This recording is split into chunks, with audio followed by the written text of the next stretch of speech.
Fala pessoal, tudo bom com vocês? Sejam bem-vindos a mais um Bicast, quarto episódio. Imagino que você tenha nos acompanhado aí nos 3 anteriores.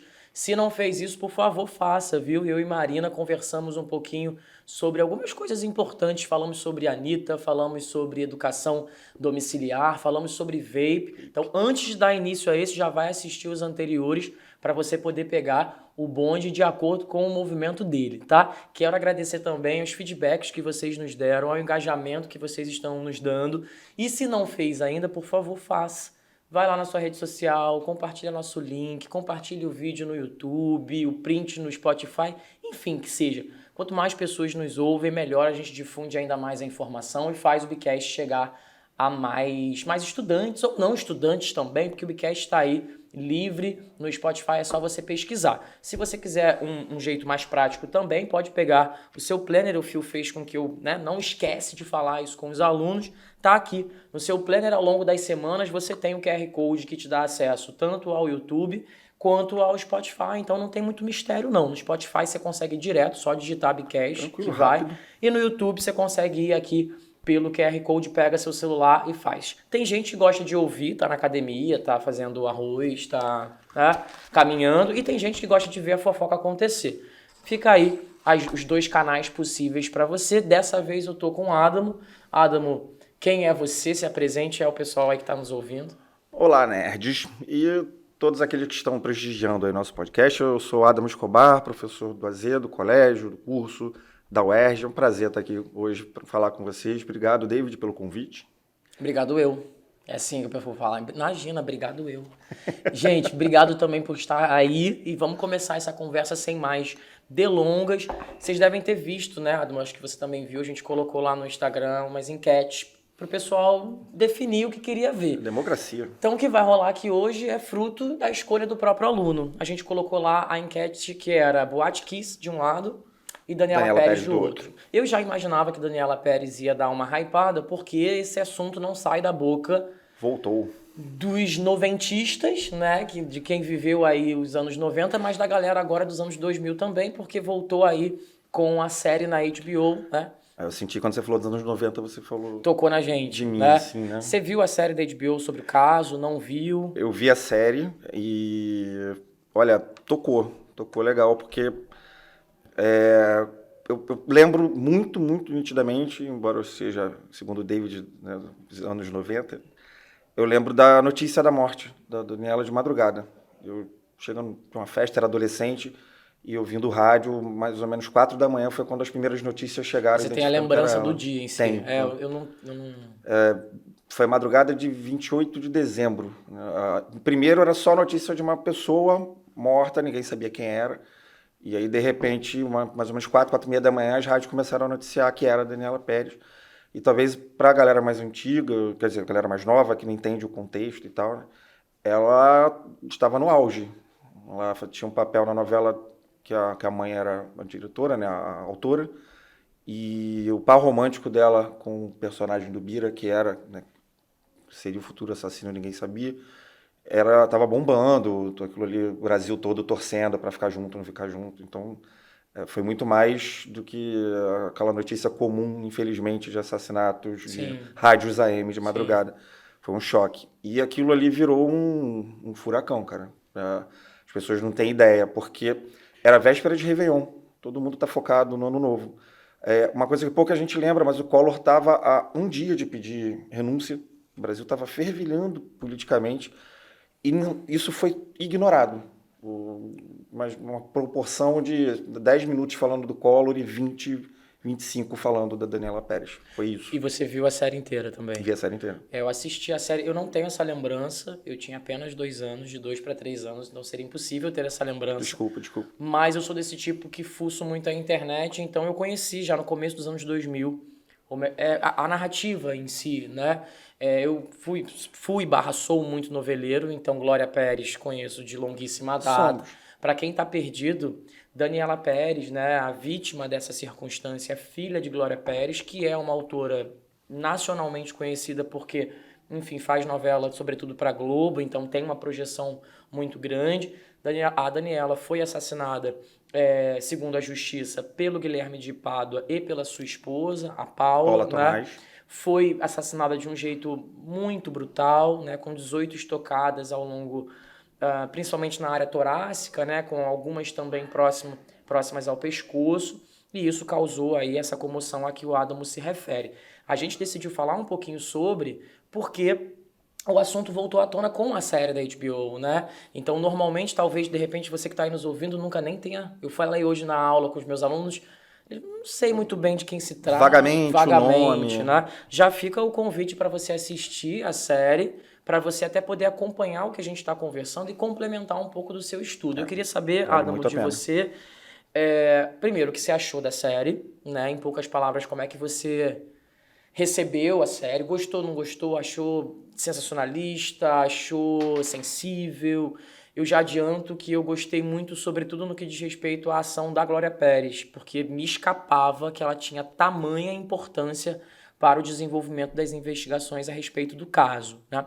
E principalmente que eu estou falando sobre investigação sobre o caso, eu pensei muito quando assisti a série sobre a ação da mídia ali, porque você mesmo disse que a Daniela Pérez estava no auge da novela, então ela tinha muita visibilidade, os holofotes estavam sobre ela, ela fazia par romântico numa novela que estava explodindo de sucesso, então era de se imaginar que a mídia interferisse de alguma forma. A questão é, como você vê a condução da mídia ao longo desse processo de quem matou, depois de se descobrir quem matou, como punir? Você acha que a mídia de alguma forma colaborou, não colaborou, interferiu, confundiu o andamento disso tudo? Como é que você entende isso? Sobre a série, uma resenha assim rápida. Gostei da série no geral. Eu concordo contigo que uma parte. Primeiro, a surpresa da Glória ter aceitado. Outras, ao longo desse tempo, aí, quantos anos, né? Outras emissoras e produtoras tentaram fazer uma série sobre isso e ela não aceitou. Aí, dessa vez saiu, pessoas conhecidas, envolvidas. Foi essa surpresa. A forma como pegaram os depoimentos dela, eu achei isso sensível, achei legal. Não gostei de algumas coisas, até a gente comentou antes, eu achei o título oportunista De quem e quer chocar um pouco, né? de quem quer chocar, a questão do pacto, que não sei se a gente vai falar aqui depois, mas uma das polêmicas em torno da morte dela foi um sensacionalismo da mídia em torno de um possível pacto com demônios e coisas envolvendo satanismo e tal. Isso ajudou muito a vender jornal. E eu achei essa palavra pacto aí no título um pouco desagradável. Mas a série tem mais acertos do que erros, com certeza, né? Trazer o caso à tona, mostrar a importância da Glória na investigação e, ao mesmo tempo, denunciando que muitas falhas ocorreram. Ela não participou daquilo tudo à toa, porque ela quis, né? A polícia não fez o papel, a Glória e os amigos da Daniela, é importante ressaltar, fizeram. O marido e tal, tinha muita gente nas ruas procurando pessoas que tivessem visto alguma coisa. E a mídia teve um papel, ao meu ver, e a série reforçou isso. Eu acho até que a série pegou leve nisso. É bem lamentável. A série repetiu algumas vezes a coisa de capas de revista mostrando os dois juntos, porque o Guilherme era par romântico dela, e uma fala da Glória, né? Nossa, estão tentando matar a imagem da minha filha e tal. Mas foi bem mais do que isso, para quem viveu e tal, foi bem mais do que isso. Me lembrou muito o caso da escola base em São Paulo. Sim. Me lembrou a cobertura da Susana Richthofen, de tentar criar histórias e mais histórias por cima para estender e conseguir mais audiência daquilo. Sim. A sensação foi essa. A cada dia aparecia uma novidade sem que houvesse um fato de verdade para sustentar aquilo. Factoides, né? Factoides. E, inclusive, para ser justo, de emissoras. Não é aquela coisa de um jornalzinho que quer lucrar e bota uma foto polêmica. De todas as redes de TV consagradas e jornais exploraram muito, muito, de uma forma, assim... essa fala da Glória é triste, mas é a verdade, assim. A Daniela morreu pelas mãos do assassino e a imagem dela depois foi sendo aos poucos também enterrada, porque exploraram ao máximo a ideia de que ela poderia ter envolvimento amoroso com o assassino, sendo que ela era casada com um ator também famoso, o Gazola. Depois veio toda essa coisa do pacto e tal, que nunca teve também provas, comprovação. E tudo era estendido ao máximo. Aí surgiram, bizarrices, ao meu ver, entrevistas longuíssimas com pessoas que eu acho que eu vi o carro passar na Avenida das Américas, a entrevista de meia hora. Oportunismo também, né? Videntes e tudo do tipo. E muitas capas de jornal com fotos do assassinato. Sim. Uma questão ética envolvida que condena a mídia. A gente fala em sala de aula sobre a interferência, né? A gente tem o eixo temático de jornalismo e tal. Não acho que seja novidade nenhuma para quem está nos ouvindo que a mídia tem um papel ali de interferir e colocar o seu dedinho, né? Às vezes o dedo, às vezes o braço inteiro. Mas quando se trata de um caso como esse, como Suzane Richthofen, ou o goleiro Bruno, ou Isabela Nardoni. Bem lembrado, Isabela Nardoni. Ou o Lázaro. Você lembra do caso do Lázaro, que barbarizou? Sim, a perseguição ao Lázaro. A perseguição ao Lázaro e tal. Eu comento nesses casos porque esses casos, que são de ampla repercussão nacional, o dedo da mídia pode ser determinante para o andamento de tudo, da opinião pública sobre quem teria matado, quem não teria matado, quem era o Lázaro, quem era a Isabela Nardoni, quem eram os Nardones, assim como moldar toda uma opinião no processo de investigação policial, porque muitas vezes a investigação requer certo sigilo, né, para a preservação das evidências, para a preservação do andamento, se for a júri popular, né, como muitos desses casos vão a júri popular. Tem também uma interferência na opinião pública de possíveis, daqueles que estão assistindo ao julgamento, daqueles que estão conduzindo o julgamento. Então a mídia ela vai, de certa maneira, também conduzir a noção de culpa daqueles que estão, né? Quando você, por exemplo... Ela faz um primeiro julgamento. Faz, porque se ela cria um clima de suspeição sobre uma possível relação entre a Daniela e o Guilherme, ela faz crer que, de alguma forma, a Daniela foi, sei lá, talvez culpada, como muitos criam, né? Olha, ela não é totalmente inocente, né? Porque ela estava traindo o marido. Aí começam as camadas do machismo, que é... Bom, se não quisesse passar por isso, ficasse na sua. Muito latente nesse caso. Só não foi capa de jornal. Eu lembro de uma matéria dizendo que havia muitos pontos obscuros, e aí eu estou pensando pontos obscuros, né? O tempo, a cronologia do crime. Não? E um dos pontos obscuros, segundo a matéria, era o que a Daniela foi fazer lá, naquele matagal, com o cara. Sim. E aí você começa a desconfiar, ela deixa de ser vítima para começar a ser uma das culpadas de ter morrido. Sim, é o machismo no seu estado mais puro, estado né? bruto aí, né? No seu estado bruto. Pois é. E aí a mídia tem que também saber que espaço ocupar e como se desincumbir de dar certas informações. Eu lembro do caso da Eloá. Lembra do caso da Eloá? Lembro, né? Menina que ficou, né, sequestrada muitas horas na periferia de São Paulo pelo seu ex-namorado, porque ela terminou com o namorado não aceitava. Isso foi lá pelas tantas de 2008. Eu lembro como a interferência da mídia naquele caso, né, com certos apresentadores. Entrevistaram né, assassino. o Lindenberg enquanto ele fazia a Eloá de vítima. Quer dizer, parece uma situação completamente esdrúxula você imaginar que durante uma situação de cárcere, um entrevistador que é completamente despreparado para esse tipo de circunstância vai entrar em contato com ele. Quer dizer, a mídia precisa entender também até que ponto vai essa questão ética e dali em diante dizer que, olha, disso aqui, será que cabe falar ao vivo com um cara? Será que cabe trazer certas informações que muitas vezes são sigilosas? Será que isso não pode comprometer o andamento do caso? E já que eu estou falando de coisas que comprometeram o andamento do caso, vou aproveitar aí a deixa e te fazer mais uma pergunta. Me pareceu muito curioso um certo amadorismo que ficou claro ali na investigação do caso da Daniela. Quando eu falo de amadorismo, é uma investigação meio doméstica, sabe? Uma coisa meio doméstica, típica dos anos 90, em que você encontra uma pessoa que foi assassinada e aí as outras não isolam a área, há uma certa contaminação da área, quer dizer, as pessoas estão em cima de quem foi encontrado morto, batendo fotos. Me parece que os anos 90 foram marcados também por essa certa inabilidade por parte da polícia de conduzir com relativa seriedade casos dessa magnitude. Eu queria saber se você também teve essa sensação de, nossa, mas não isolaram a área, não protegeram a integridade da vítima, qualquer um pôde ir lá e bater foto. Sim. Como é que é isso? Como é que você viu isso? Eu não lembrava disso no original lá da minha adolescência. Eu fui recordar com a ajuda da série, né, do documentário. O momento em que chega, né, que o morador que viu os carros parados, e aí chama e tal, a polícia chega, aí depois chega o tio da Daniela, que foi o primeiro parente a chegar ao local, e ele vai lá e mexe no corpo. Foi ele que descobriu a chave do carro dela. Ele fala isso, né? Ele chuta a chave do carro, a polícia não tinha visto. Então, assim, só tinha um policial, não tinha perito nenhum, não tinha nada. Aí outras pessoas vão chegando e também vão se ajoelhando em volta do corpo. O que é um amadorismo total, você não precisa ser especialista assim, para entender que aquilo ali de alguma forma contaminaria. Muita vaidade envolvida, isso a série me ajudou a lembrar, mas eu me recordo de críticas nesse sentido. Uma preocupação extrema de agradar a imprensa, de atender a imprensa. Muitos artistas dentro da delegacia, a delegacia ficou, não sei quanto, 2 dias mais ou menos, até mais, porque quando o Guilherme ele foi solto e depois ele voltou a ser preso.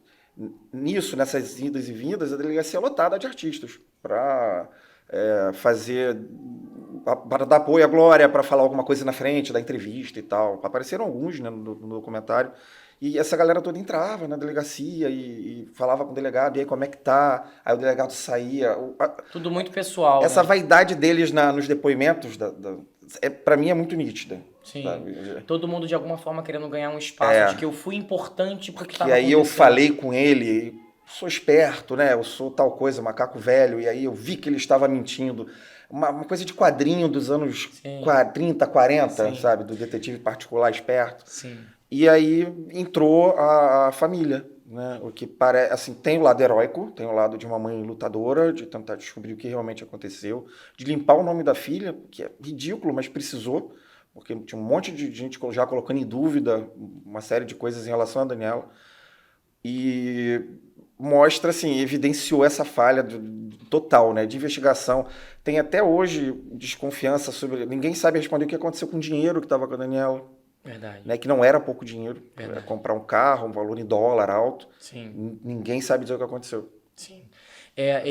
Você tocou numa palavra que para mim faz muito sentido, que é a palavra vaidade. De fato, a gente sente, principalmente na fala de alguns artistas cujo nome, né, a gente não precisa citar, mas isso, é um pouco de tentar marcar um ponto de que eu tava ali, né, eu fiz alguma coisa a respeito, ou eu entendi, ou eu ouvi e senti com mais sensibilidade alguma coisa que me disseram, e aí você acaba causando uma fórmula muito explosiva, porque você tem esse segmento artístico que tá ali dentro, totalmente associado aos policiais que precisam prestar conta pra mídia, a toque de caixa, Tudo porque é esse rápido. repórter está batendo na minha porta o tempo todo, porque quem morreu não foi um civil, entre aspas, comum, foi uma pessoa que tem, né, uma repercussão enorme. Então também há uma certa cobrança por celeridade, e essa celeridade não necessariamente corresponde a um certo rigor na pesquisa. A competência, né? fica em segundo plano. Vamos lá, a gente tem que dar logo o resultado, né? Eu tenho aqui alguém que está batendo na minha porta querendo saber quem matou, como matou, por que matou, quais os detalhes. E uma investigação séria desse nível requer tempo, cuidado, zelo, requer uma perícia técnica, especialista, rigorosa. Tivemos vazamento de tudo. O delegado contou, isso para mim é fora do normal. Assim, o delegado contou em primeira mão, no canto da sala, e se vangloria disso, que a primeira pessoa que soube quem era o assassino foi a mãe. E olha, mas você não conta para ninguém, porque a gente ainda não tem todas as provas. Como é que você faz isso? Sim. Né? Aí a mãe parece que segurou realmente a onda, o que é elogioso, e não contou para ninguém, e as coisas seguiram o seu rumo. Mas ali poderia ter arruinado a investigação. Desculpa.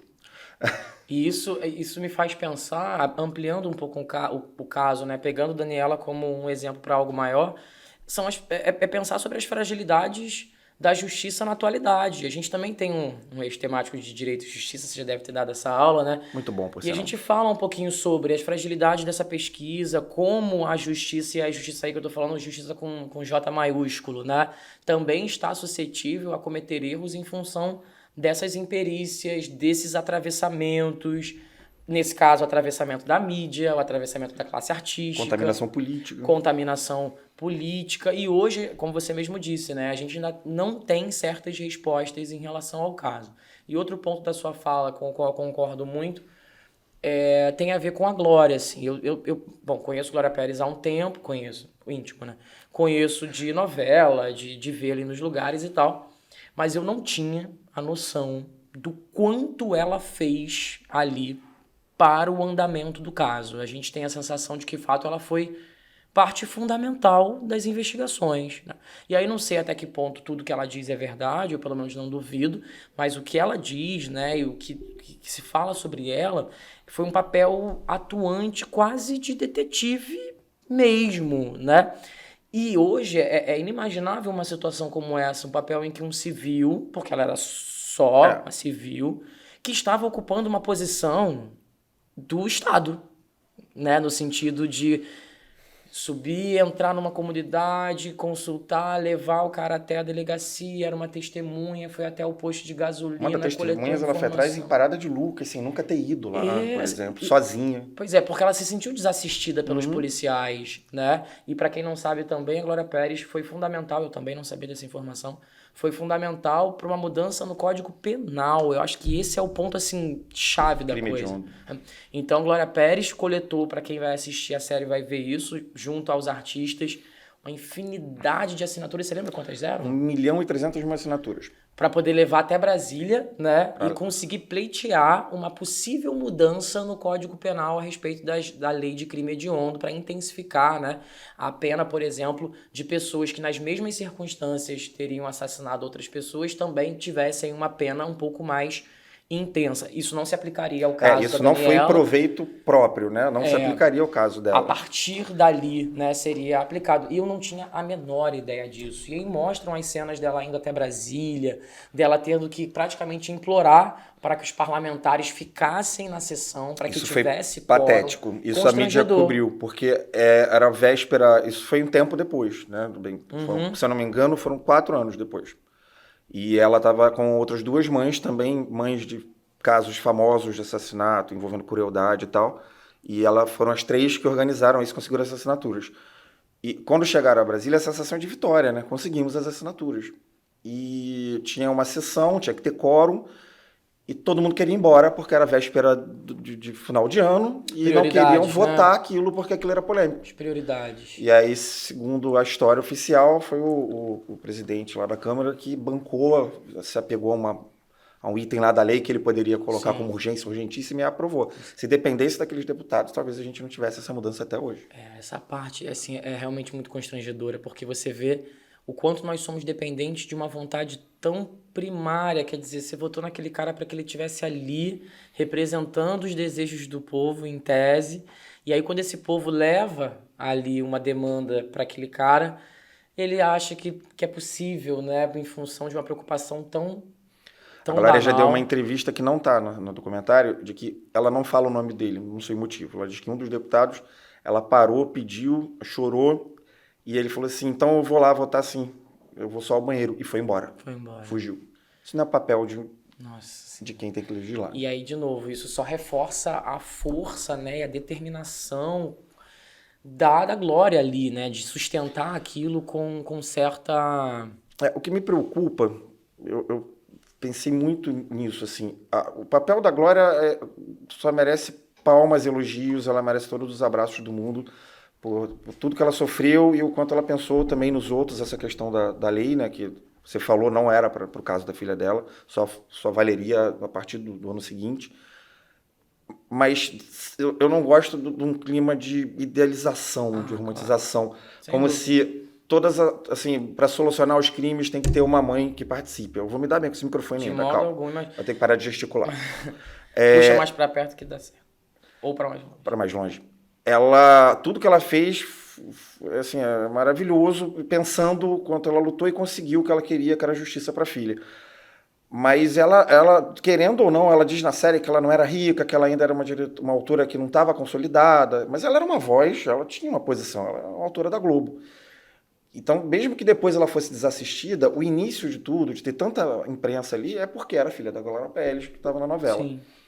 Quantas mães não vão ter nunca essa oportunidade de ter a polícia No geral, não tem, né? colocando um perito na cena do crime para descobrir o que aconteceu, né? Sim. Eu venho de locais, morei em muitos locais periféricos e subúrbio e tal, e inúmeras vezes você sabe que ocorreu um crime de morte, ninguém aparece. Então, não imaginar que aquilo ali é o caminho natural, Padrão, é né? fácil, e não é. Ou que as demais mães também devam sair pelas ruas Sim, pesquisando sobre quem jogar matou. nas costas dos pais essa obrigação, e não pode se Claro, fazer isso. sem dúvida. O caso da Glória deve servir para mostrar as fragilidades de uma Exatamente, investigação e exatamente. não para servir como referência para que as outras mães também, por conta própria, até porque, como você mesmo disse, boa parte do que a Glória conseguiu, claro que isso não tira de modo algum os Sim, créditos dela, vem das influências que tinha, do conhecimento que ela tinha, dos contatos que tinha na condição de autora de uma emissora tão conhecida como a Globo, né? foi um caso especial, não pode se negar, e não querendo desfazer nem da Glória, muito menos da memória da Daniela. Mas você tem um crime que a imprensa toda dá destaque, que se mostra o tempo todo, que na frente da delegacia tinha 500 artistas. Então é claro que aquilo tem um tratamento Claro, especial, sim. né? Que não vai ter, infelizmente. As mães Jacari também foram durante muito tempo colocadas assim, as heroínas Jacari, porque elas investigaram o crime sozinhas e tal, e muitas delas já faleceram sem ver o crime resolvido. Os filhos, né? É, Daí a responsabilidade de como a gente manuseia, como a gente assiste, né?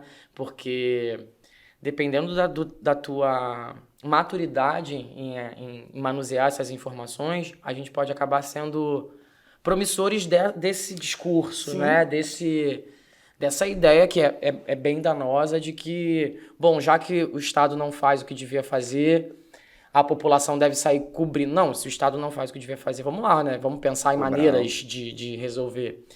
E já para a gente se encaminhar aí para o final, queria pensar um pouquinho sobre redes sociais, porque assim que essa série foi lançada, é bom que quem está nos ouvindo saiba, o Guilherme de Pádua fez um vídeo, né? Você soube disso, não? Você Sim, chegou a sim. ver o vídeo? O vídeo não, eu Não. fiquei sabendo só. O Guilherme de Pádua fez um vídeo, parece que no YouTube, bom, eu vi no YouTube pelo menos, em que ele comenta as impressões dele. Guilherme de Pádua, gente, recapitulando, né, o O sujeito que foi assassinato da preso, Daniela, responsabilizado pelo crime, segundo a lei, né? segundo a lei.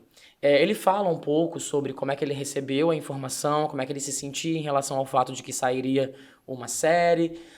E aí comenta um pouco sobre. Ele parece que é pastor agora, não É, né? Aí ele fala um pouco sobre o trabalho dele pastoral e tal, não sei o quê. Depois desse vídeo que ele lançou, as redes sociais do Guilherme deram um boom, né? Isso não é novidade, na verdade, né, Adam?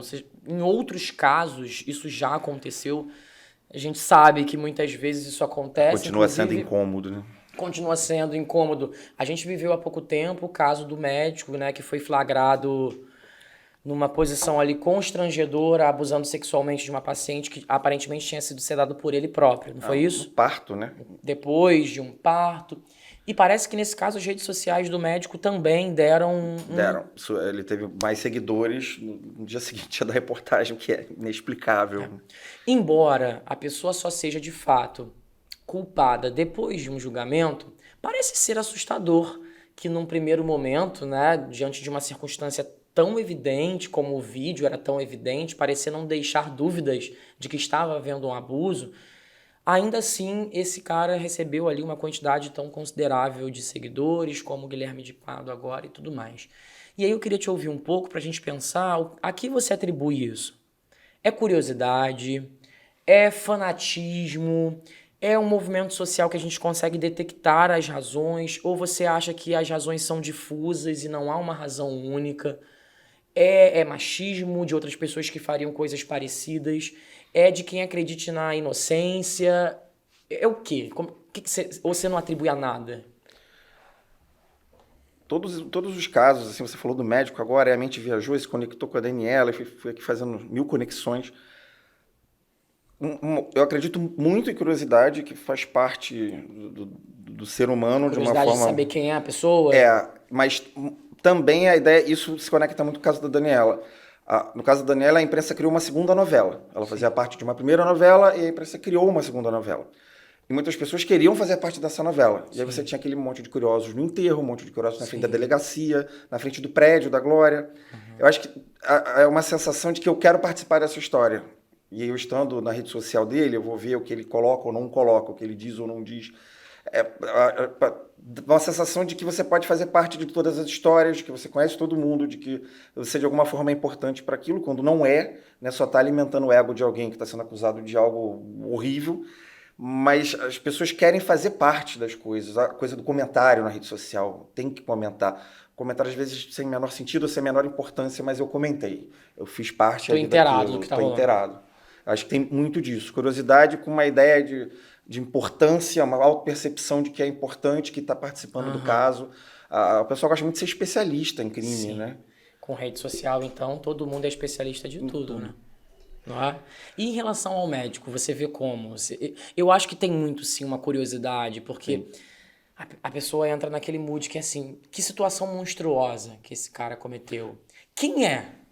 Né? Como ele é? Tem amigo? Não tem amigo? Tinha uma vida normal? Não tinha uma vida normal? É uma curiosidade de saber fazia como o dia a dia, né? Porque a gente tem a sensação de que pessoas que são capazes de cometer esse tipo de atrocidade, elas ganham um rótulo de monstruosas como se elas fossem um ponto fora da curva, ou como se obrigatoriamente elas tivessem que ter algum tipo de doença para que fossem capazes de cometer esse Uma tipo de... justificativa, né? Isso, porque você pensa, não é possível que uma pessoa normal vá fazer o que aquele médico fez depois de uma mulher ter o seu filho. E eu falei isso hoje em sala, repito aqui. Pessoas sãs, normais, são capazes de cometerem atrocidades, né?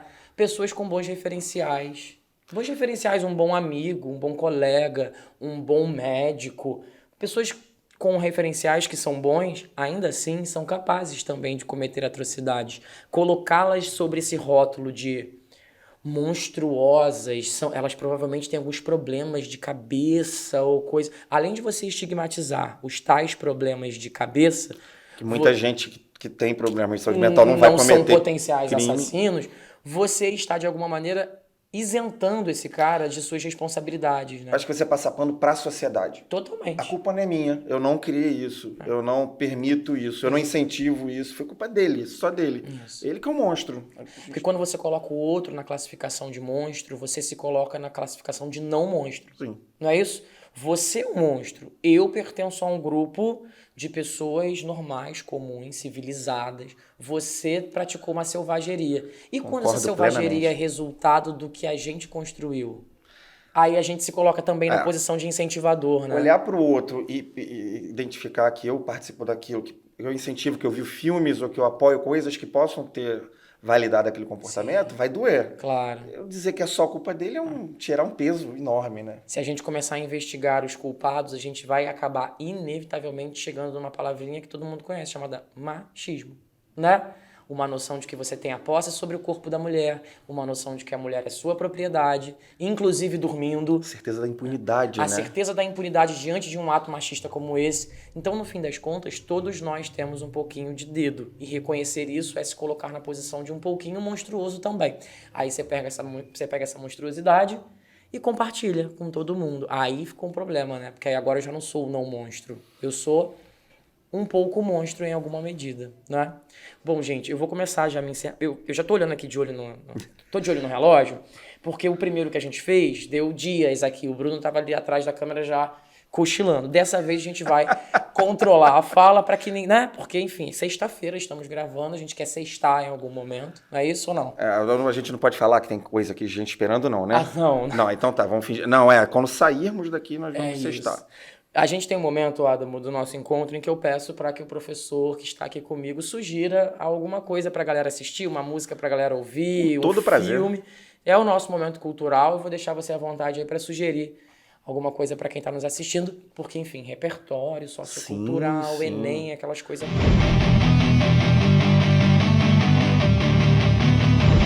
Olha, indicação assim com todo carinho de coração para você que pergunta tantas vezes pra gente, mas e os repertórios? Mas o que eu poderia usar? Então vai lá com todo amor e carinho.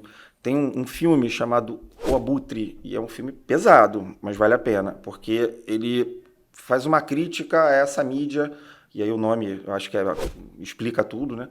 Que fica assim, sobrevivendo em cima da carniça, sobrevivendo do desastre, do desespero, do sofrimento dos outros.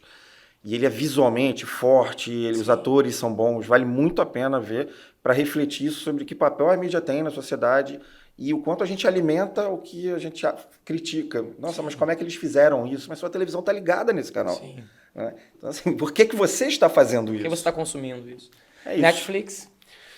O Abutre Eu vi Netflix. Eu vi Netflix. Eu assisti esse filme porque eu gostei da fotografia, porque tem uma coisa meio fantasmagórica, Sim. meio mórbida na estética. Ele tem que criar um clima para você Isso, entrar. um clima mórbido de quem se alimenta de morte, de quem se O alimenta visual de do sofrimento. protagonista, né? Sim, uma cara meio mórbida mesmo, Sim, né? sim. Meio fantasmagórica. Bom, eu vou sugerir aqui, eu já falo muito sobre isso nas minhas aulas, então se você é meu aluno, certamente já ouviu.